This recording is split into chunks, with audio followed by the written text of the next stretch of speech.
প্রত্যেকটা জায়গায় এইরকম মানে আসলে তাণ্ডবের তাণ্ডব চলছে। অলরেডি আমাদের ইউএসএ তে 15 তারিখে রিলিজ এবং অস্ট্রেলিয়াতে আমাদের এই 2 উইক গত কয়েকদিন ধরে সবাই ওয়েট করছে। ইনফ্যাক্ট আমরাও ওয়েট করছিলাম যে আমাদের কলাকুশলী যারা আছে তারাও আজকে প্রথমবারের মতো দেখলো। পুরো 4টা হলেই আপনার তাণ্ডব চলছে। সিলেটের 3টা হলেই তাণ্ডব চলছে। আপনার মণিহার, যশোরের মণিহারে সবচেয়ে বড় আপনারা জানেন যে 1430 সিট, যেখানে যশোর মণিহারে সেখানে তো অফকোর্স তাণ্ডব। এছাড়াও যশোর মণিহারের আরেকটা সিনেপ্লেক্স রয়েছে তাদের, সেই সিনেপ্লেক্সটাতে ইউজুয়ালি অন্য সিনেমা যায়। এবার যশোর মণিহারের বড় হলটাতে 1430 সিটে সেটাতেও তাণ্ডব চলছে। যশোরের মণিহার সিনেপ্লেক্সেও তাণ্ডব চলছে। এভাবে সব জায়গায় রাফি যেটা বললে আমার টিমের কাছ থেকে আমি জানতে পারলাম ময়মনসিংহের ছায়াবাণীতে এটাও একটা বড় হল যেখানে প্রচুর দর্শক সমাগম থাকে। সেইখানে আজকে শুনলাম একটু আগে কোনো একটা সাউন্ডের একটু সমস্যা হওয়ার কারণে আজকে হল ভাঙচুর বা এই ধরনের ঘটনা। আমি একটু সবাইকে অনুরোধ করব, দেখেন তাণ্ডব সিনেমাটা আমরা জানি যে গত কয়েকদিন ধরে সবাই ওয়েট করছে। ইনফ্যাক্ট আমরাও ওয়েট করছিলাম যে আমাদের কলাকুশলী যারা আছে তারাও আজকে প্রথমবারের মতো দেখলো। কিন্তু সবাই ওয়েট করছে, কিন্তু সবাই একটু ধৈর্য ধারণ করবেন, কারণ টিকিট পেতে একটু বেগ পেতে হবে আপনাদের।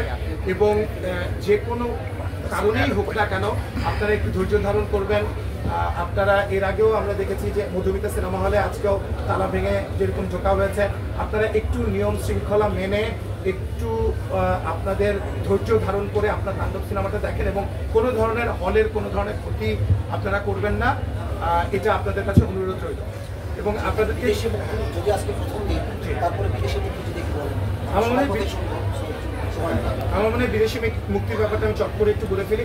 দেশের ব্যাপারটাই যেটা আমরা বলছিলাম যে 133টা হলে চলছে। সবার কাছে অনুরোধ, আপনারা ধৈর্য ধারণ করে একের পর এক আপনার টিকিট কেটে দেখতে থাকেন। আর দেশের বাইরে একটার পর একটা আসবে। অলরেডি আমাদের ইউএসএ তে 15 তারিখে রিলিজ এবং অস্ট্রেলিয়াতে আমাদের এই 2 উইকসের মধ্যেই রিলিজ হবে। আমাদের ইটালি, সুইডেন, ডেনমার্ক, ইউরোপের যতগুলো আছে, গালফের যতগুলো দেশ আছে, প্রায় 7-8টা দেশ, আপনার ইউএই থেকে শুরু করে জর্ডান থেকে শুরু করে সব জায়গায়। আপনারা জানেন যে সেনা সাভার এখানে সবচাইতে বড় সেল হয় আমাদের, এবং সেনা সাভারের উল্টা দিকে পাশেই রয়েছে আপনার চন্দ্রিমা, সেই চন্দ্রিমাতেও কিন্তু চলছে। এবং সেনা সাভারে আজকে ফার্স্ট শো ছিল ঈদের দিন, কোরবানির ঈদের দিন সকাল 9:30টায়। তো আপনারা বুঝতেই পারছেন যে প্রত্যেকটা জায়গায় এইরকম মানে আসলে তাণ্ডবের তাণ্ডব চলছে। সংবাদ, ফিচার ও অনুষ্ঠানের জন্য ভিজিট করুন সংবাদ প্রকাশের ওয়েবসাইট এবং যুক্ত থাকুন ফেসবুক পেজ ও ইউটিউব চ্যানেলের সঙ্গে।